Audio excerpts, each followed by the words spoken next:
Inaasahan po makakaranas po ng maulap na panahon na may mga pag-ulan ang ilang bahagi ng Luzon ngayong araw dahil po yan sa umiiral na frontal system ayon po yan mismo sa ulat ng Pag-asa. Particular na po na maapektuhan ang parte ng Batanes, Cagayan, Apayao kung saan inaasahan naman po ang mga madalas na mga pag-ulan dala po yan ng nasabing system. Sa kabilang banda, iiral naman po ang easterly sa bahagi ng Zamboanga Peninsula, Basilan, Sulu at Tawi-Tawi na magdadala naman ng mga maulap na papawirin na may mga posibilidad ng kalat-kalat na mga pag-ulan at mga thunderstorm. Samantala, dito naman po sa parte ng Metro Manila at nalalabing bahagi po ng ating bansa ay makakaranas naman ng mga bahagyang maulap hanggang sa maulap na kalangitan na may mga posibilidad ng mga isolated rain showers o thunderstorm dahil pa rin po yan sa epekto ng easterlies. Wala naman pong namamata ang sama ng panahon o bagyong inaasahang papasok sa loob ng Philippine Area of Responsibility o PAR sa mga susunod na araw.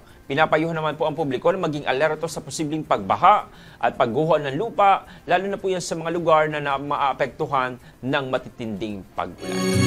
Good morning, Batangas.